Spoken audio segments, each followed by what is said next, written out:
하나님은 영이시니 예배하는 자가 영과 진리로 예배할지니라. 거룩하신 하나님 아버지의 부르심을 받들어 이 자리에 나와 예배드리는 주의 백성들의 예배를 기뻐받아 주시옵소서. 진실된 마음과 정직한 영으로 삼위일체 하나님의 성호를 찬양하며 예배드릴 때에 하나님이셔 영으로 임재하여 주셔서 주님만 주실 수 있는 평강과 기쁨이 저희 심령 가운데 가득 넘치게 하여 주시옵소서. 감사드리며 우리 주 예수 그리스도의 이름으로 기도드립니다. 아멘.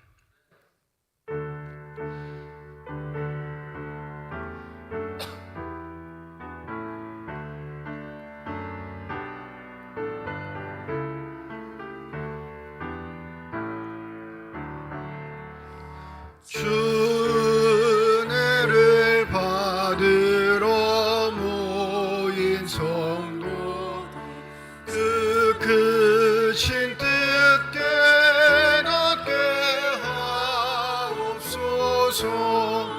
내 고통의 멍에를 다 벗게 되니 날 구속하시니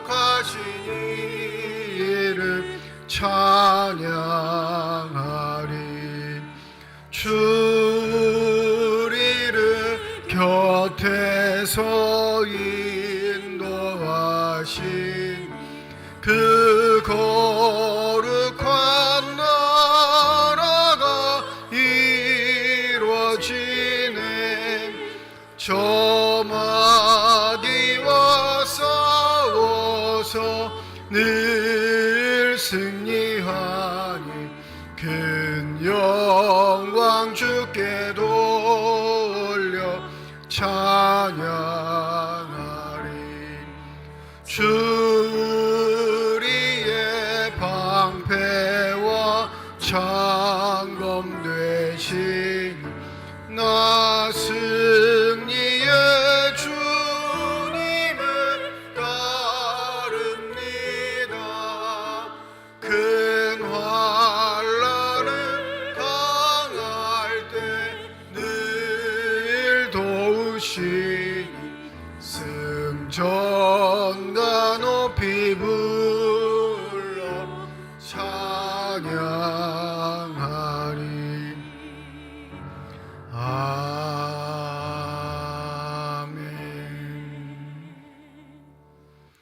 여호와여, 내가 주께 피하오니 내가 영원히 수치를 당하게 하지 마소서.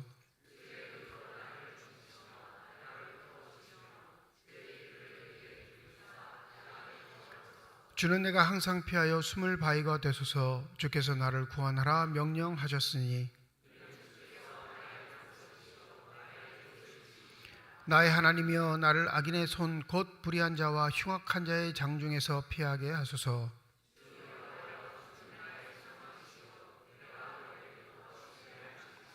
때가 모태에서부터 주를 의지하였사오며 나의 어머니의 배에서부터 주께서 나를 택하셨사오니. 아멘. 지난 한 주간 동안의 삶을 되돌아오며 주님 앞에 참회의 기도를 드립니다.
만일 우리가 우리 죄를 자백하면 그는 미쁘시고 의로우사 우리 죄를 사하시며 우리를 모든 불의에서 깨끗하게 하실 것이라. 나는 전능하신 아버지 하나님 전지의 창조주를 믿습니다.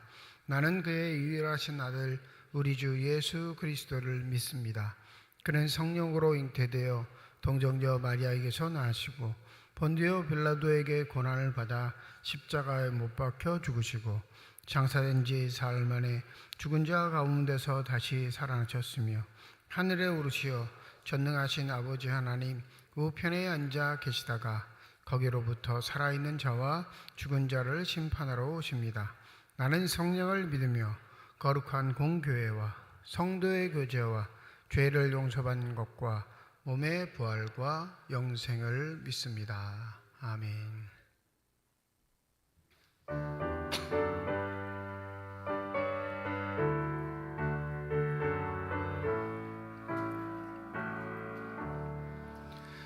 크신 하나님의 사랑 말로 다 영영 못하네. 저 높고 높은 별을 넘어 이 낮고 낮은 땅 위에 죄범한 영혼 구하려 그 아들 보내사 암흑죄를 삼으시고 죄 용서하셨네. 하나님 크신 사랑을 증량다 못하네. 영원히 변치 않는 사랑 성도여 찬양하세. 괴로운 시절 지나가고 땅 위에 영화세할 때 주 믿지 않던 영혼들은 큰 소리 외쳐 울어도 주 믿는 성도들에게 큰 사랑 베푸사 우리의 죄 사했으니 그네 잊을까. 하나님 크신 사랑을 증량다 못하네. 영원히 변치 않는 사랑 성도여 찬양하세. 하늘을 두루마리 삼고 바다를 머물 삼아도 는 하나님의 사랑 다 기록할 수 없겠네. 하나님의 크신 사랑 그 어찌 닿았을까. 저 하늘로 비싸도 채우지 못하리. 하나님 크신 사랑을 증량다 못하네. 영원히 변치 않는 사랑 성도여 찬양하세.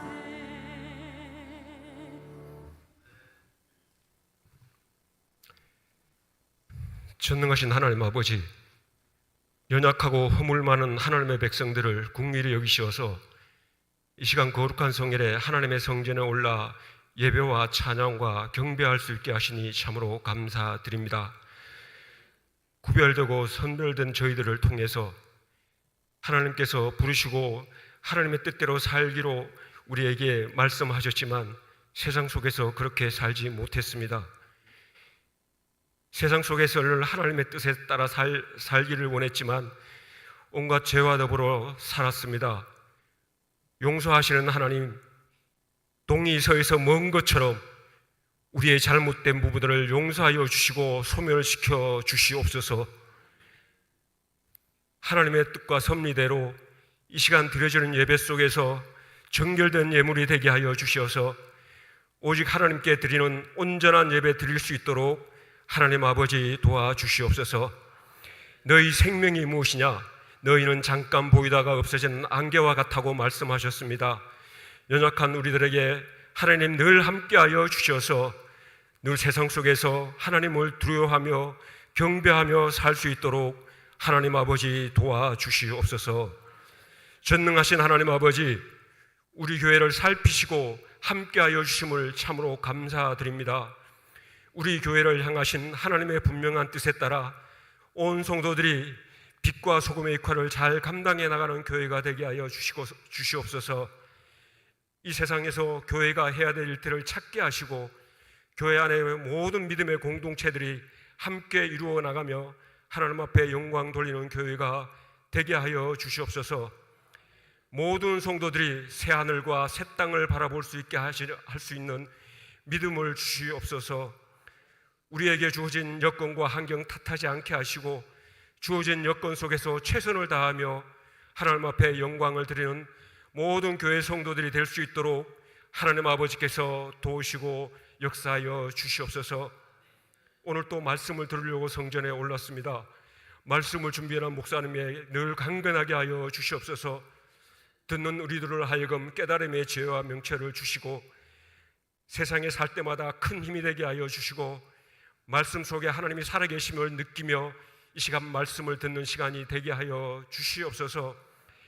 교훈을 통해서 지식을 얻고 세상 속에서 순간순간 하나님을 잊지 않고 살아가는 하나님의 백성들이 되게 하여 주시옵소서. 치료하시는 하나님 아버지, 병상에서 하나님의 도우심을 구하는 하나님의 백성들이 너무나 많이 있습니다. 고통스럽고 아픈 부분들을 위로하여 주시고 수많은 병자들과 소외된 자들에게 함께 하셨던 하나님 아버지, 치유되는 기적을 베풀어 주시어서 더불어 살아가는 하나님의 백성으로 부족함이 없도록 도와주시옵소서. 수능시험을 앞두고 준비하는 학생들을 위해서 기도드립니다. 육신의 건강함을 허락하여 주시고 지혜와 명철도 허락하여 주시옵소서. 이들이 바라고 원하는 것들이 주님 뜻 안에서 잘 이루어갈 수 있도록 하나님 아버지께서 도와주시옵소서. 늘 우리의 힘이 되시는 하나님 아버지, 오늘 이 시간 임마누엘 성가대의 찬양을 통해서 하나님 영광 받아 주시옵소서.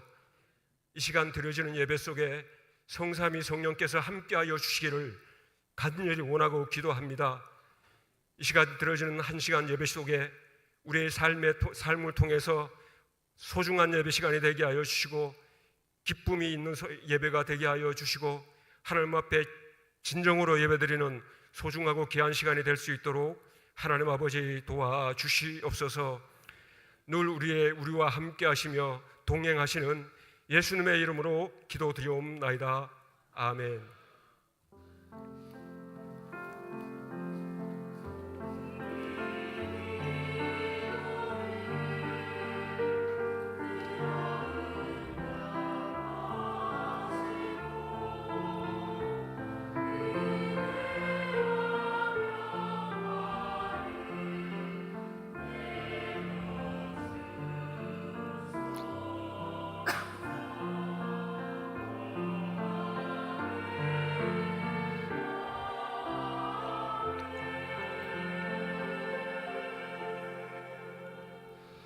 성령 강림 후 19번째 주일 우리에게 주신 하나님의 말씀입니다.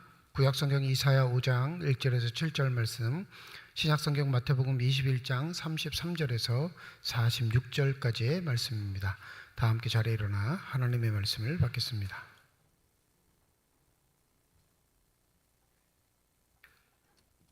오늘 우리에게 주시는 하나님의 말씀입니다. 나는 내가 사랑하는 자를 위하여 노래하되 내가 사랑하는 자의 포도원을 노래하리라. 내가 사랑하는 자에게 포도원이 있으며 심히 기름진 사내로다. 땅을 파서 돌을 제하고 극상품 포도나무를 심었도다. 그 중에 망대를 세웠고 또 그 안에 술틀을 팠도다. 좋은 포도 맺기를 바랐더니 들포도를 맺었도다.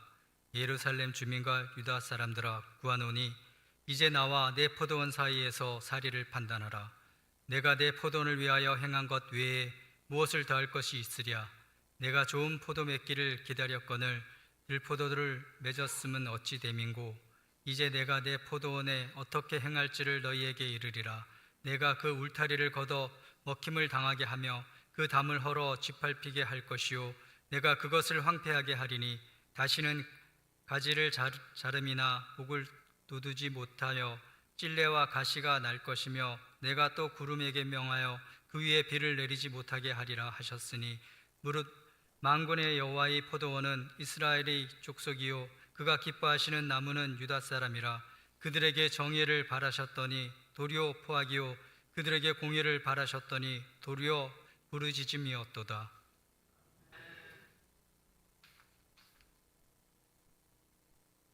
다른 한 비유를 들으라. 한 집 주인이 포도원을 만들어 산 울타리로 두르고 거기에 집 짜는 틀을 만들고 망대를 짓고 농부들에게 새로 주고 타국에 갔더니 열매 거둘 때가 가까움에 그 열매를 받으려고 자기 종들을 농부들에게 보내니 농부들이 종들을 잡아 하나는 심히 때리고 하나는 죽이고 하나는 돌로 쳤거늘 다시 다른 종들을 처음보다 많이 보내니 그들에게도 그렇게 하였는지라. 후에 자기 아들을 보내며 이르되 그들이 내 아들은 존대하리라 하였더니 농부들이 그 아들을 보고 서로 말하되 이는 상속자니 자 죽이고 그의 유산을 차지하자 하고 이에 잡아 포도원 밖에 내쫓아 죽였느니라. 그러면 포도원 주인이 올 때 그 농부들을 어떻게 하겠느냐.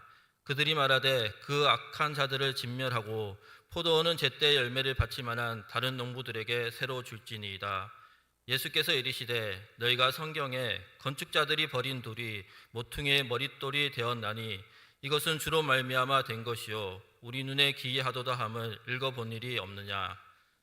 그러므로 내가 너희에게 이르노니 하나님의 나라를 너희는 빼앗기고 그 나라의 열매 맺는 백성이 받으리라. 이 돌 위에 떨어지는 자는 깨지겠고 이 돌이 사람 위에 떨어지면 그를 가루로 만들어 흩으리라 하시니 대제사장들과 바리새인들이 예수의 비유를 두고 자기들을 가리켜 말씀하심인 줄 알고 잡고자 하나 무리를 무서워하니 이는 그들이 예수를 선지자로 알미었더라. 하나님께서 이 말씀을 통하여 우리에게 은혜 주시기를 원합니다.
아멘.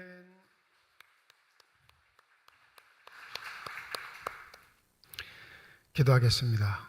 이 시간 우리들의 눈을 열어주시사 주 형상 바라보게 하여 주시옵시고 우리들의 귀를 열어주셔서 주 음성 듣게 하여 주시옵소서. 닫혀진 우리의 심령의 문이 성령의 은혜 가운데 활짝 열려지게 하여 주셔서 하나님 아버지 마음속에 품고 계시는 기쁨과 평안과 만족이 넘치는 복된 시간이 되게 하여 주시옵소서. 감사드리며 우리 주 예수 그리스도의 이름으로 기도드립니다. 아멘. 오늘 본문 마태복음 21장 33절에서 46절까지 주어진 복음서 말씀은 지난주에 이어서 예수의 권위에 대한 비유의 말씀임을 기억하면서 오늘 본문을 살펴보아야 합니다.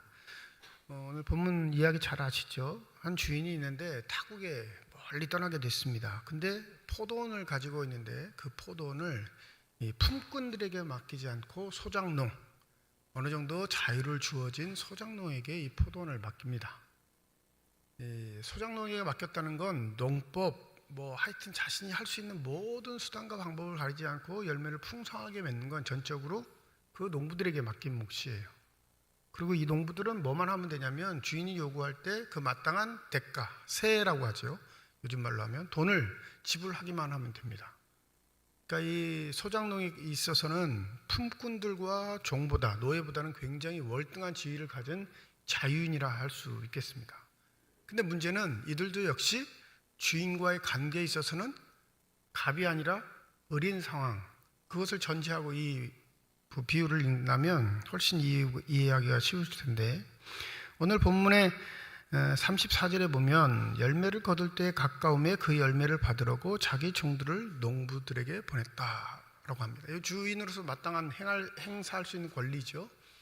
이제 열매 거둘 때가 되니까 자, 한 해 동안 그 너희들에게 주었던 그 시간 동안 나하고 정산할 때가 됐는데 이걸 주인이 직접 가지 않고 종들을 보낸단 말이에요.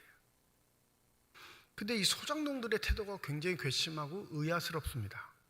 일상적이지가 않죠. 예수의 비유는 다 그것 때문에 충격적인 거예요. 이 소장농들이 행하는 걸 보세요. 35절, 농부들이 종들을 잡아 하나는 침이 때리고 하나는 죽이고 하나는 돌로 쳤다. 이 종의 존재는 신부는 종이지만 누가 보낸 거죠? 주인이 보낸 거예요. 그러니까 이 종들은 종이 아니라 누굽니까? 주인이라고 여겨야 합니다. 이 소장농들의 착각은 바로 여기에서부터 비롯돼요. 이런 하찮은 것들이 어디에 와서 이런 생각을 하게 하면 자신들이 가진 힘이 대단한 것처럼 착각하게 되는 거죠. 이 본문에는 등장하지 않지만 이 소장농들의 태도를 우리 한번 생각해 볼 게 있는데, 첫 번째, 무언가 받으러 온 종들을 이렇게 죽일 수밖에 없었던 요인들은 여러 가지가 있겠지만 첫 번째는 주인에게 줄 만한 열매가 없을 때입니다.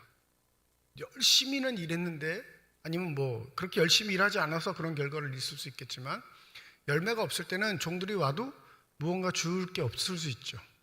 그러면 극단적인 방법으로 그 종들을 죽이는 방법이 한 가지가 있고요. 반대급부로 열매가 너무 많을 때는 이 많은 것에 눈멀어 무엇인가 내놓고 싶지 않은 욕심이 생길 수 있죠. 그러니까 너무 적어도 너무 많아도 자신들 마음속에 도사리고 있는 이 죄악된 신분으로 인해서 이 종들을 죽일 수 있습니다. 마지막이 제일 처참한데, 이 부디 저와 여러분이 이 마지막 경우가 아니기를 소원합니다. 주인을 인식하지 않고 사는 거예요. 포도원을 누구 거라 생각하는 거죠? 자기 거라 생각하는 거예요. 한 번도 주인은 등장한 적 없고 간혹 1년에 한 번씩 종들만 등장하니 계약을 했던 당사자 주인은 자기의 삶의 자리에 있어요, 없어요? 없습니다. 그러니까 자기보다 높은 존재가 없는 거예요.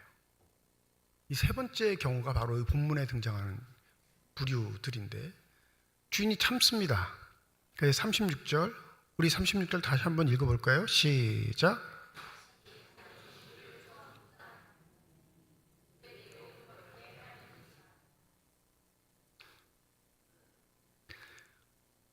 주인이 가진 세력이 별게 없구나 생각해서 종들을 이렇게 죽였구나 생각한 주인이 이전보다 많은 종들을 보냅니다. 그리고 정당한 걸 요구하죠. 주인과 계약을 맺었는데 그 합당한 것을 내놓아라 했는데 어떻게 해요? 똑같은 방법으로 죽입니다. 그러면 이 소장농들이 가진 힘들이 얼마나 막강한지를 알 수 있어요. 근데 이 본문을 보면 여러분, 이 주인이 답답해 보이나요? 현명해 보이나요? 네? 엄청 답답해요. 이런 주인이 어디 있어요? 자기 목도 스스로 챙기지 못해 지금 무슨 일이 벌어지고 있는 거죠? 끔찍한 살인 행위가 계속 반복되고 있는 겁니다. 이 주인의 결단을 보세요. 37절. 후에 자기 아들을 보내며 이르되 그들이 내 아들은 존대하리라. 이제 누군 보내죠? 주인이 직접 가지는 않지만 주인의 분신이라고 할 수 있는, 주인의 모습을 고스란히 닮은 아들을 보냅니다. 내 아들을 보내면 이들이 그래도 무서워하고 존대하겠지. 우리 38절 읽습니다. 시작. 농부들이 그 아들을 보고 서로 말하되 이는 상속자니 자 죽이고 그의 유산을 차지하자 하고 이에 잡아 포도원 밖에 내쫓아 죽였느니라. 주인의 판단이 잘못됐습니다. 내 아들을 보내면 그들이 존귀하게 대하겠지. 그리고 그들의 신세를 자각하겠지. 그들이 나와 계약을 맺은 소장농에 불과하다는 사실을 인지하겠지라고 생각하고 아들을 보냈는데, 이 아들을 보자마자 소장농부들은 뭘 생각해요? 저를 죽이자. 저놈만 죽이면 이것은 다 우리의 것이 돼. 그리고 확신하고 아들을 죽여버립니다. 이 농부들의 생각이 어리석을 수밖에 없는 건 누가 살아있어요? 주인이 살아있으니 아들을 죽였다 해도 포도원은 자기들의 것이 될 수 없습니다. 이렇게 생각할 수밖에 없는 건 제가 생각하기에는 주인을 거의 본 적이 없는 존재들이기 때문에 그래요. 듣기만 한 거예요. 존재하고 있어 주인이. 그리고 매년 받아갔으니까 주인이 살아있는 존재라는 건 알지만 현실에서 그 주인을 만난 경우가 없으니 뭐라고 생각했을까요? 이 눈에 보이는 존재, 그 아들의 존재만 죽이면 보이지 않는 주인은 나타나지 않을지도 몰라. 이건 우리의 것이 될 확률이 높아. 그래서 아들을 죽입니다. 지금 이 이야기는 유대 종교 지도자들 앞에서 당신이 무슨 권위를 가지고 성전에서 이렇게 가르칩니까? 라고 따지고 묻는 종교 지도자들에게 예수가 던지신 이야기, 비유의 말씀이에요. 여러분, 이 포도원은 오늘 구약 본문 이사야 5장에 보면 포도원을 누구라고 하죠? 이스라엘이라 이사야는 그렇게 말합니다. 전통적으로 구약 전통의 포도원은 다 이스라엘을 상징해요. 그 이스라엘에게 맡기신 포도원에 아름다운 포도 열매를 맺기를 바라서 하나님이 하셨던 일들이 있는데 극상품 포도나무를 심어주셨고요. 좋은 토양을 허락해 주셨고요. 때에 맞는 알맞은 기후도 허락해 주셨습니다. 그런데 그 포도원을 관리하는 이스라엘 사람들이 극악무도해서 결국엔 하나님 앞에 드릴 것이 없는, 들 포도를 맺게 만드는 어리석은 삶이었다는 사실을 이사야를 통해 드러내십니다. 내가 좋은 포도 열매를 맺기를 바랬더니 너희들 삶의 결과물들이 너무나 이상하구나. 이사야를 통해 말씀하세요. 그래서 7절에 뭐라고 하시냐면 무릇 만군의 여호와의 포도원은 이스라엘 족속이요 그가 기뻐하시는 나무는 유다 사람이라. 그들에게 정의를 바라셨더니 도리어 포악이요 그들에게 공의를 바라셨더니 도리어 부르짖음이었도다. 이 소장농들에게 원했던 건 그들이 열심히 착실하게 일했던 결과물 포도 열매입니다. 포도 열매에 눈이 멀어 주인이 종들을 보내 야 바쳐 이런 게 아니에요. 이 본문의 진정한 의미는요, 너희들이 주인의 권위 아래 사는 자들임을 잊지 말아라. 결산할 때가 있는 그런 소장농의 신분임을 잊지 않고 살 때 너희들에게 행복이 있는 거야 라고 강조하는 겁니다. 자유를 허락했습니다. 시간도 여건도 형편도 다 자신들의 의지에 따라 일할 수 있는 여건과 형편을 허락해줬고 그 권위도 주인으로부터 비롯되어 받았습니다. 그러니 이 소장농들은 품꾼과 노예와는 다르게 자유민으로서 자신의 일을 마음껏 할 수 있는 역량을 발휘할 수 있는 사람들이었습니다. 그런데 이들이 착각하고 있는 게 있죠. 그게 자기 것이라 착각하는 이 함정 속에 누구를 무시하게 되냐면 주인을 무시하는 존재가 되어버리는 겁니다. 여러분, 이 마태복음 21장을 읽고 있었던 유대인 공동체, 특별히 마태 공동체는 유대인 기독교인들이니까 이 본문이 되게 참혹스러웠을 거예요. 왜냐하면 이 소작농들은 누구를 상징해요? 이스라엘 사람, 특별히 유대인을 상징하는 거거든요. 예수가 묻잖아요. 40절 우리 함께 읽을까요? 시작. 그러면 포도원 주인이 올 때 그 농부들을 어떻게 하겠느냐? 예수의 비유가 마음을 후벼 파는 건 가장 중요한 대답을 할 때 궁지에 몰린 상대방, 예수를 궁지에 몰려고 했던 종교주자들에게 자신의 입을 벌려 그 대답을 하게 했다는 사실입니다. 야, 그러면 대답해봐. 아들까지 죽었어. 그러면 주인이 이제 직접 군대를 데리고 올 텐데 군대를 데리고 오면 그 소작농들을 주인이 어떻게 할까?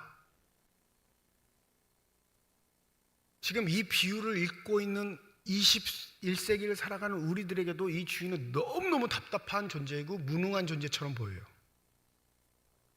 여러분, 현명하고 지혜로운 주인이라면, 힘 있는, 권위 있는 주인이라면 첫 번째 종들이 죽었을 때 어떻게 해야 돼요?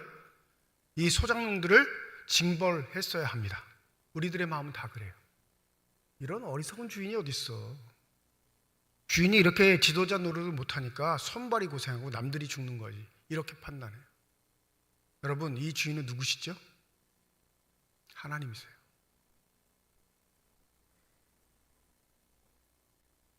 여러분, 하나님이 참는 건 무능해서가 아니에요. 하나님이 인내하시는 건 지혜가 없어서가 아닙니다. 하나님이 그 결단을 보류하는 건 하나님이 권세도 힘도 능력이 없어서가 아니라 뭐 하시는 거죠? 농부들 스스로가 주인의 권위에 복종하기를 원하시는 겁니다. 그 하나님의 인자하심을 모독하는 사람들이 있어요. 그 하나님의 자비하심을 이용해 교활하게 자신의 욕심을 채우는 사람들이 존재합니다. 여러분, 이게 이스라엘 백성이라고 우리가 제3자의 입장에서 아이고 이런 나쁜 사람들을 하지만 우리도 마찬가지예요. 여러분, 우리에게 주어진 자유는 어마어마한 자유가 아니라 결산이 필요한 자유라는 사실을 잊지 마시기 바랍니다. 주님이 물으신다니까요. 근데 우리는 얼마나 많이 그 종들을 죽였을까요? 얼마나 하나님께서 보내신 메신저들을 무시하고 살아왔는지 저와 여러분은 잘 압니다. 이야기의 비유가 아주 너무 극단적이어서 이 비유가 좀 마음에 거슬릴 뿐이지 실제적으로는 하나님이 우리에게 계속 메신저들을 보내세요. 설교자를 통해, 기록된 말씀을 통해, 나와 함께 신앙생활하는 공동체의 사람들을 통해 하나님이 자꾸 우리에게 말씀하시는 건 야, 결산할 때가 와. 주인이 요구하실 때가 있다니까. 근데 우리는 계속 무시하죠. 여러분, 주인과 계약을 맺지 않은 관계는 말할 것도 없습니다. 근데 주인과 계약을 맺는다는 건 하나님이 택하셔서 우리를 포도원을 맡기셨다는 건 하나님의 선택받은 백성이 됐다는 사실을 우리에게 명확하게 알려주시는 겁니다. 근데 우리는 착각하죠. 시간이 우리 것이라 생각합니다. 소유가 우리 것이라 생각하고요. 우리가 이룬 이 땅에서 이룬 모든 것들이 다 우리의 것이 될 것이라 장담하고 살아가는데 주님은 계속 종들을 보내서 흔드십니다. 뭐라고요? 누구의 것이냐 그것이. 그러니 이 비유는, 종교 지도자들에게 던지고 있는 이 비유는 바로 우리들 자신에게 되묻고 있는 하나님의 말씀을 잊지 마시기 바랍니다. 포도원 주인이 올 때 그 농부들을 어떻게 하겠느냐? 야, 너 자꾸 그렇게 하나님 말씀 무시하고 살아가는데 하나님이 그분 스스로가 직접 오게 될 때 너 어떻게 하겠니? 이렇게 묻는 것과 동일해요. 한 가지 묻죠. 이 땅에 태어나고 싶어서 태어나신 분. 신기하지 않나요? 나는 의지도 없었고 뜻도 없었고 생각도 없었는데 난 태어나 있어요. 그리고 여러분에게 태어날 시기와 나라를 딱 지목해 준다면 여러분 대한민국에서 태어나시겠어요? 전쟁의 시대에 태어나고 싶어서 태어난 사람들이 느꼈어요. 눈 떠보니까 태어나 있어요. 그건 내 의지와 생각, 판단과 상관없이 누군가에게 나에게 삶의 시간을 주었다라는 겁니다. 그런데 그 삶의 시간은 결산할 때가 온다는 사실. 삶의 시간 동안 수많은 자유가 주어지고 생각과 판단을 통해 내 삶을 영위해가는 자유로움이 주어졌다고 그 삶이 내 것이라 생각하는 자들은 본문에 등장하는 농부들과 똑같은 존재들입니다. 아깝죠? 내가 이뤘는데. 주인은 한 일도 없는 것 같은데, 수고와 고생은 내가 다 했는데 주인은 따박따박 세를 받아갑니다. 농부들의 마음에 뭐가 생기죠? 당신이 나에게 해준 게 뭐가 있어? 우리가 하나님을 대할 때 이럴 때가 참 많아요.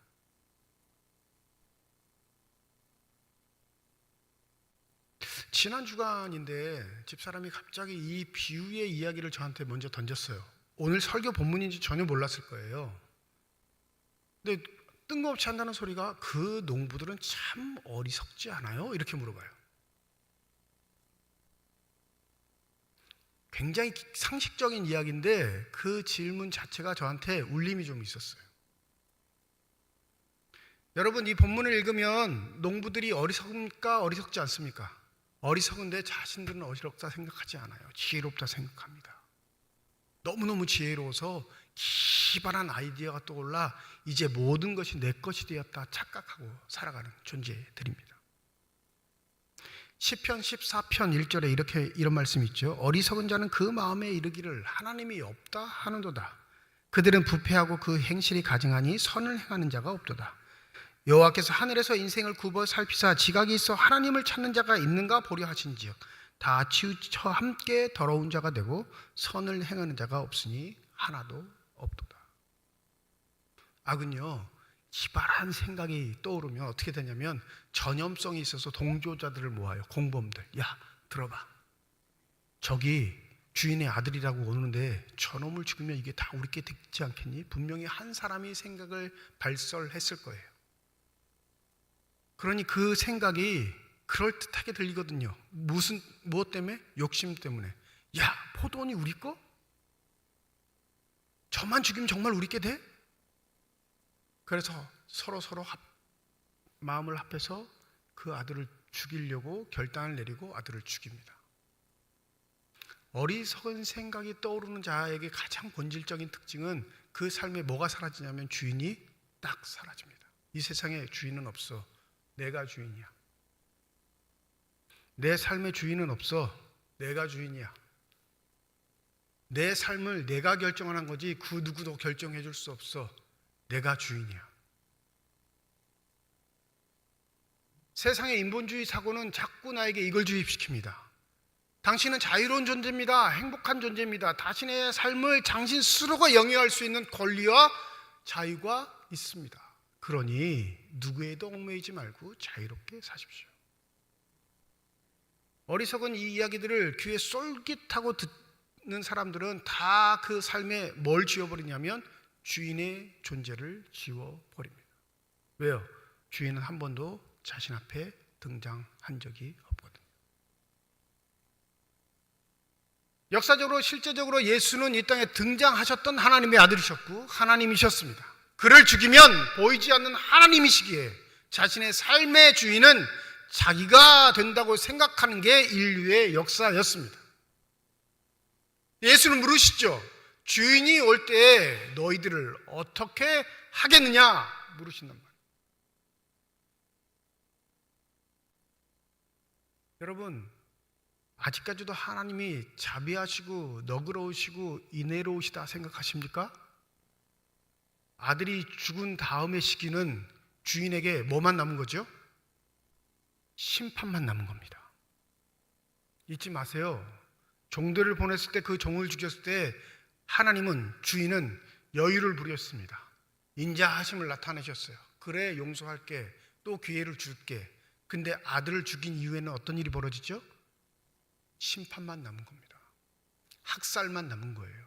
그 군대를 데리고 오셔서 이제는 심판하실 날만 남은 세대를 우리가 살아가고 있는 겁니다. 그런데 우리의 삶을 보십시오. 얼마나 우리는 하나님 앞에 교만한 삶을 살아갑니까?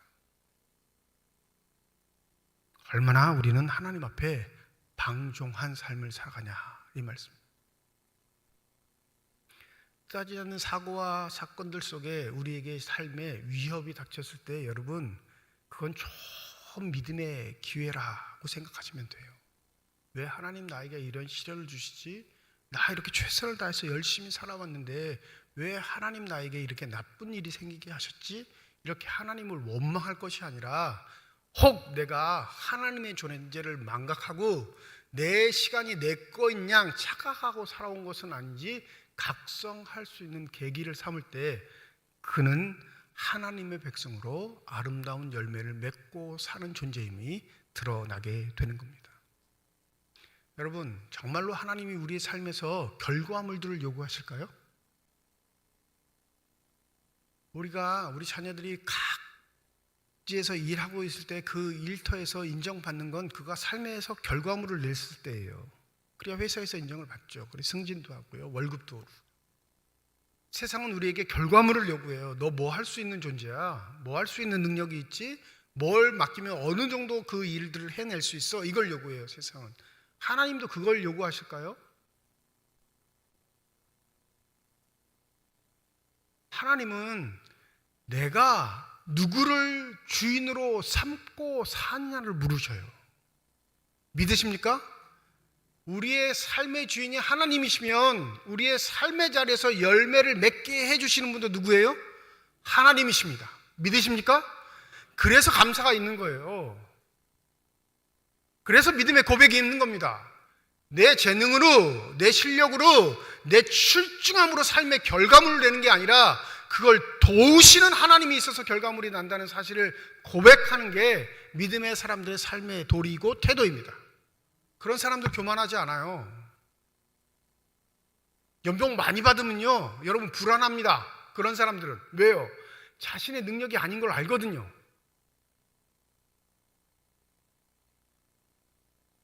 그러니 그들이 몸부림칠 수밖에 없는 건 자신의 몫만 남기고 다 나눠주는 거예요. 왜요? 과한 것이 혹 자신에게 죄악의 모습이 될까 불안할 수밖에 없기 때문에 그렇습니다. 근데 어찌됐든지 현대 신앙인들은 거꾸로예요. 많이 받으면 받을수록 그게 자신의 실력과 능력이고 이것을 도우신 하나님께 감사만 하면 된다는 착각 속에 빠져 삽니다. 복음서에 등장하는 모든 부자들은 예수를 다 버렸습니다. 예수가 극단적인 표현을 하거든요. 뭐라고 하죠?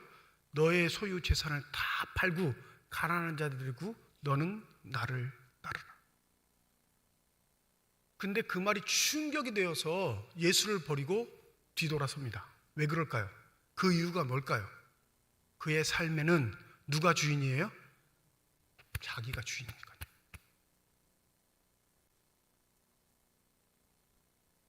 하나님이 도와주셨다고 말은 하지만 실제적으로는 하나님이 도와주신 건지 없다고 생각하는 존재들이에요. 예수가 몰라서 어리석어서 바보 같아서 그 사람과 타협하지 않고 야 너는 너희가 번 모든 것 쌓아놓은 모든 것 야 쌓아놓을 데가 없어서 창고도 새로 지었다며 그렇게 고생할 필요 없이 그거 다 가난한 자에 나눠주고 너는 나를 따라와 그게 더 행복한 삶이야 라고 말하는데 결단하지 못하면 자신의 삶의 주인은 여전히 나이고 싶은 마음이 있기 때문에 그렇죠. 그러니까 예수께 교만하게 이렇게 묻잖아요. 주님이시여 내가 어떻게 하여야 영생을 얻겠습니까? 내가 하는 일에 자신감 있습니다. 한 번도 실패를 모르고 성공하며 땅덩거리고 살아왔으니 그 영생이란 거 내가 얻을 수 있는 방법만 알려주시면 내가 얻을 수 있습니다. 이 교만함이 묻어나 있는 거예요. 반면에 여러분 삭개오 기억하시나요? 삭개오에겐 주님이 요구하신 적이 한 번도 없어요. 유일한 부자, 주님을 따르기로 결단한 부자 삭개오는 예수께서 팔아라 마라 하신 적이 없습니다. 뭐라고 하시냐면 오늘 밤 내가 너희 집에 유하여야겠다. 그 말씀밖에 하지 않으셨는데 삭개오는 감동하죠. 주님, 내 소유의 절반을 팔아 가난한 자들에게 나눠주고 내가 누군가에 착취한 것이 있으면 4배를 더해서 갚겠나이다. 하나님의 아들 앞에서 거짓말할 수 없죠. 이 결단은 뭘 말하냐면 내가 거지가 돼도 좋습니다. 나는 당신이면 족합니다. 여태껏 주인은 나 자신을 뿌듯해 하는 돈이었는데 이제부터 내 주인은 주님 당신이십니다. 만약 주님이 주인 되시지 않는 삶이 있다면 여러분 경계하셔야 합니다. 우리 44절 한번 읽으시죠. 시작.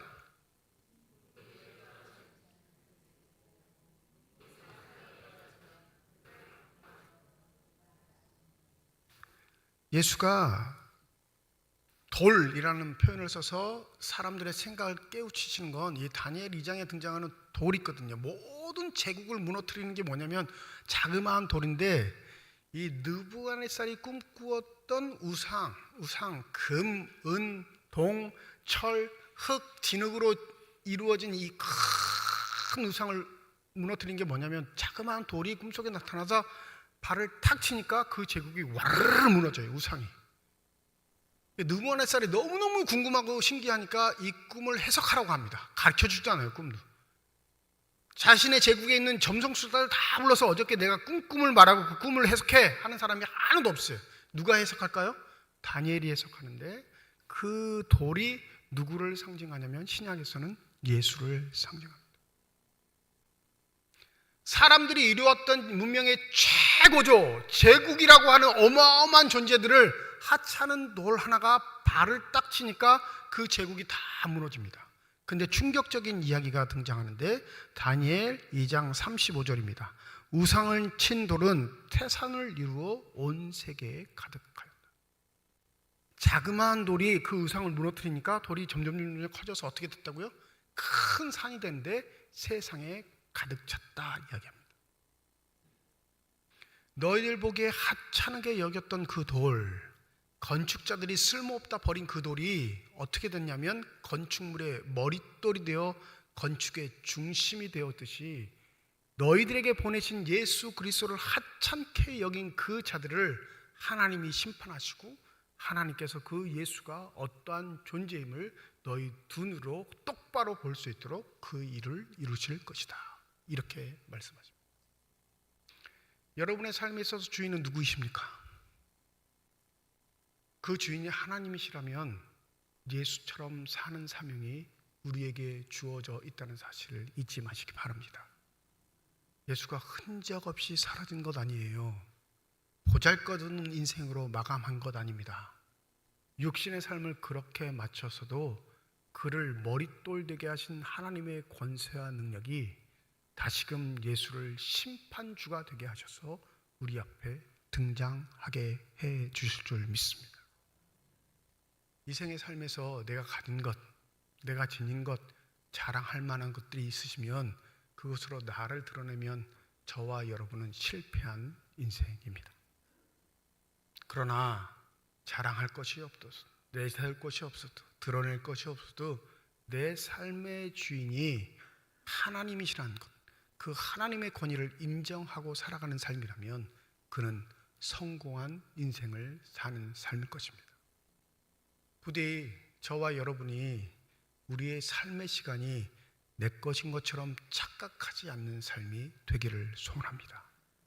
여러분, 결산할 때가 와요. 주인은 지혜로우셔서 그걸 자꾸 깨닫게 하셔요.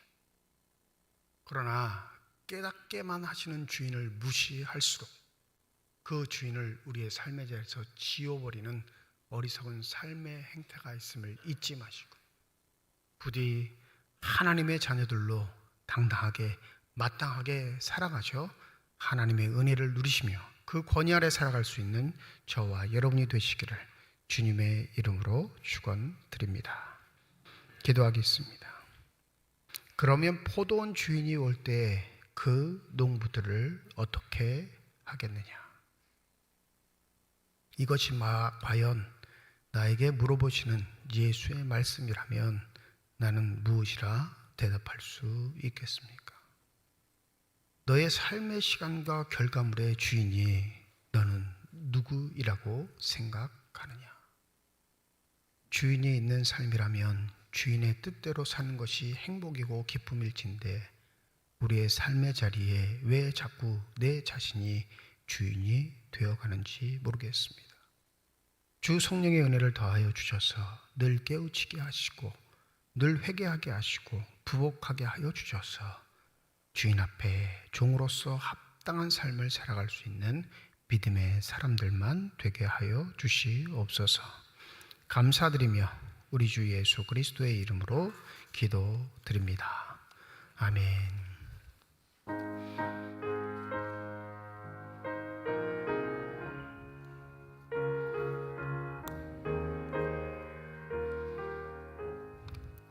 저 높은 곳을 향하여 날마다 나아갑니다.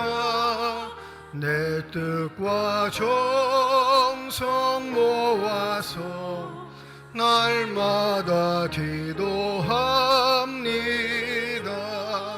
내 주여 내 맘 붙드사 그곳에 있게 하소서. 그곳은 빛과 사랑이 언제나 넘치옵니다. 내 주를 따라 올라가 저 높은 곳에 우뚝 서 영원한 복락 누리며 즐거운 노래 부르리. 내 주여 내 맘 붙드사 그곳에 있게 하소서. 그곳은 빛과 사랑이 언제나 넘치옵니다.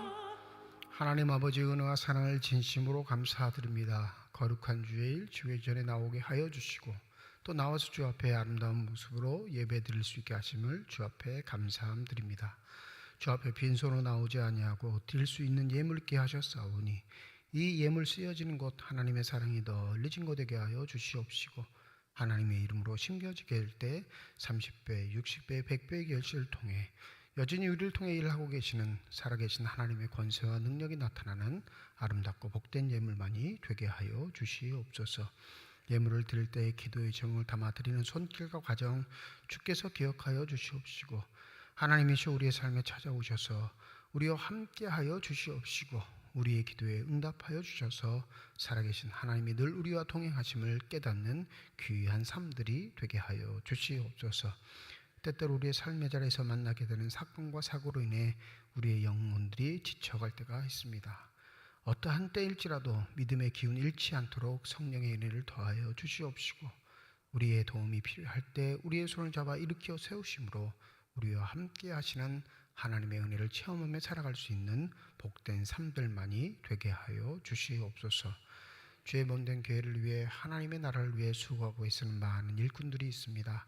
보이는 곳에서 보이지 않는 곳에서 헌신하는 저들을 주께서 하시오니 주의 영으로 충만케 하여 주셔서 한결같게 하여 주시고 겸손하게 하여 주시고 주를 늘 언제나 눈앞에 보듯이 섬길 수 있는 귀한 삶들이 되게 하여 주시옵소서. 임마누엘 찬양대를 비롯한 예배위원들과 교회 학교 교사를 비롯한 재직계 부서들을 축복하여 주셔서 하나님을 위해 열심을 다하는 저들에게 주의 영을 충만케 하여 주셔서 늘 주님으로 인하여 기뻐하는 삶을 살아갈 수 있는 귀한 은혜가 있게 하여 주시옵소서. 병상에 누워있는 환우들 또 그 환우들을 돌보는 가족들을 기억하여 주시옵시고 하루속히 그들이 병상에서 깨끗한 치유를 받아 일어날 수 있도록 하나님의 손길로 안수하여 주실 때 저들의 질병과 고통, 아픔이 치유되게 하여 주시옵시고 육신이 강건해진 것처럼 영혼의 생활들도 주 앞에 강건해질 수 있는 놀라운 축복과 은혜가 있게 하여 주시옵소서.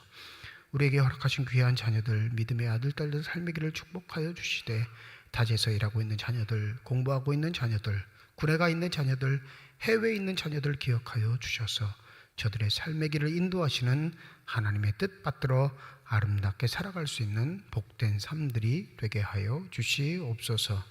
감사드리며 우리 주 예수 그리스도의 이름으로 기도드립니다. 아멘. 우리 함께 인사하겠습니다. 하나님의 축복이 여러분과 함께. 네, 감사합니다. 우리 옆에 분과 인사하시죠. 하나님의 축복이 옆에 계신 분과 함께. 감사합니다. 다음 주일 예배는 1부, 2부 예배로 드리고요. 오후 찬양 예배로 모이겠습니다. 다음 주일 오후 찬양 예배는 3여전도의 헌신 예배로 드립니다. 우리 3여전도의 임원들, 회원들 잘 준비하시고 많은 분들 함께 하셔서 하나님께 귀한 예배 드리시길 주님의 이름으로 부탁드립니다. 금요일 기도회, 10월 금요일 기도회는 10월 13일, 27일 두 번 있습니다. 저녁 9시 본당에서 모이는데 여러분들 기도하는 일에 좀 더 힘써 주시기를 주님의 이름으로 부탁드립니다. 제140일의 강원 동로의 정기노회가 내일 월요일, 화요일 양일간 9일, 10일 1박 2일 동안 우리 삼척중앙교회에서 있습니다. 내일은 12시부터 총대 접수를 받아가지고 2시에 이제 예배가 시작되는데 첫날은 저녁 식사까지 교회에서 하게 됩니다. 그리고 둘째 날은 오전에 모여서 오후 5시까지 회의가 종료하는데 1박 2일 동안 여러분들 함께 기도해 주시고 많이들 나오셔서 함께 섬겨주시면 감사하겠습니다. 봉사부에서 주방에 식사들을 준비해 주시고 또 안내부에서 예배 안내, 회의 안내들을 해 주실 겁니다. 우리 안수 집사회 그리고 남자 서리 집사님들이 좀 나오셔서 주차 봉사를 좀 해 주시고 여러 가지 사항들을 좀 함께 해 주시면 감사하겠습니다. 2부 예배 외 본당에서 정기 재직회로 모이겠습니다. 각견 원리에 오늘 모이지 않고 다음 주 2부 예배 후에로 모이는 걸로 한 주간 연기합니다. 여러분들 함께 도와주시면 감사하겠습니다. 세례자 입교자 교육도 오늘 2부 예배에 4층 찬양대실에서 있고요. 목요 성경 공부 있습니다. 1시 30분 지하 예배실에서 모이도록 하겠습니다. 대신방 진행 중에 있습니다. 구역별로 담당 교구 목사에게 신청하셔서 일정을 잡으시면 되겠습니다. 여전도의 가을 바자회가 10월 15일 주일날 2부 예배가 끝난 후 오후 찬양 예배 사이 한 2시간 정도 되겠죠. 그 사이에 있으니까 여러분들이 좀 협력해 주시면 감사하겠습니다. 생활용품, 의류, 전자제품 집에 쓸만한 것이 있는데 나에겐 딱히 필요 없고 기증했으면 좋겠다 하시는 물품들을 우리 사무실로 맡겨주시면 잘 정비해서 바자회 때 활용하도록 하겠고요. 또 구역별로 새우젓 주문 신청을 받는다고 합니다. 김장 준비하시는 분들 때문에 매년 했던 건데 우리 연도연합회 회장 강송자 권사님께 우리 구역별로 신청하시면 받으실 수 있고 구입하지 못하신 분들도 그날 당일날 가을 바자회 때 남은 양을 판매한다고 하니까 관심 있으실 때는 구매하시면 되겠습니다. 한 가지 좀 양해를 구하는 건 다음 주 셋째 주일이긴 한데 식사를 교회에서 제공하지 않습니다. 그러니까 식사가 없다는 게 아니고 그동안 교회에서 제공하는 식사는 여러분이 자발적으로 그냥 1,000원 내고 드시는 건데 다음 주에는 매식을 하셔야 돼요. 바자회 기간이어서 여전도 연합회에서 식사를 만드시고요. 그걸 식사비를 내고 사서 드셔야 합니다. 무슨 말씀인지 이해하셨죠? 제 마음 같아서 다 공짜로 주고 싶은데 이게 또 사업이니까 그러지 않나 봐요. 근데 단품 메뉴로 나옵니다. 특히는 제가 보기엔 단품 메뉴에 막 근사하게 차려주는 게 아니라 밥이든지 국수든지 단품 메뉴. 그거는 다음 주는 사서 드셔야 되는 거. 중국집 가시겠어요? 교회에서 드시겠어요? 본인들이 할 몫이고 또 가족들하고 근사한 식사 드시지 말고 다음 주에는 마음을 합하는 마음으로 해서 우리 기관 원리에도 또 각 개인들도 가정들도 주방에서 매식하셔서 좀 힘을 보태주시면 감사하겠습니다. 지난 주간에 장례를 치른 가정이 있습니다. 이덕희 집사님 어머니 별세하시고 김복수 집사님 어머니 별세하셔서 두 가정 다 4일 모든 장례를 마쳤습니다. 또 감사한 건 우리 김복수 집사님 어머니 장례 조문 위로에 감사해서 오늘 떡을 준비해 주셨습니다. 나가실 때 떡을 받아 가시면 되겠습니다. 김복수 집사님 오늘 예배 참석하셨는데 잠시 일어나실까요? 네. 나가실 때 위로해 주시고 격려해 주시기 바랍니다. 이제 다음 자리에 일어나셔서 결단 찬양 하나님께 드리겠습니다.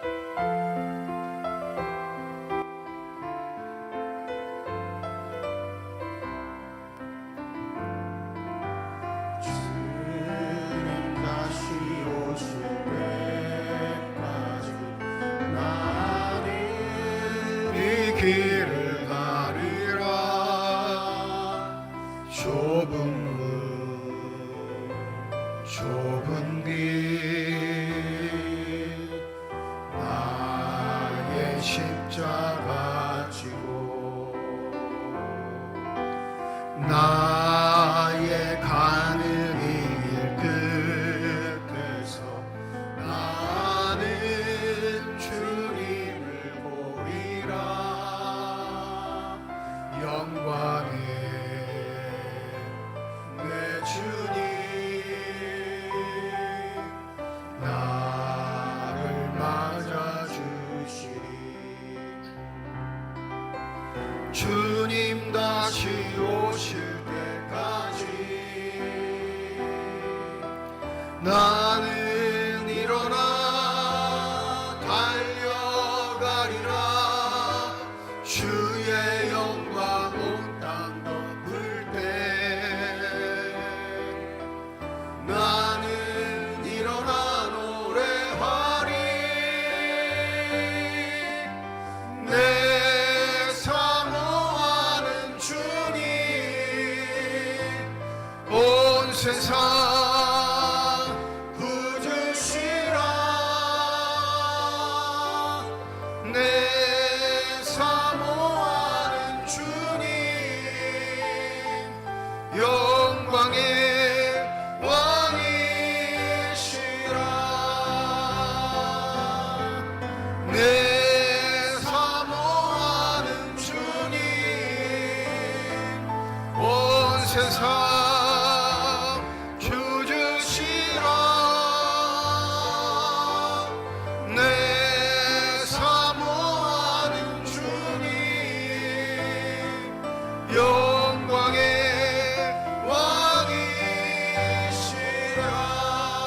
왕이시라. 이제는 우리 주 예수 그리스도의 은혜와 하나님의 사랑과 성령의 교통하시고 내주하시고 역사하시고 충만하심이 어머니를 하늘나라로 보내며 하나님의 위로와 소망을 간구하는 우리 김복수 집사님, 이덕희 집사님 육들 머리 위에와 주의 말씀을 마음에 새기고 삶의 자리에서 하나님을 주인으로 모시며 살아가기를 소원하는 주님의 거룩한 자녀들, 이들의 가정과 일터와 앞길 위에 이제로부터 영원토록 함께 하시기를 간절히 축원하옵나이다.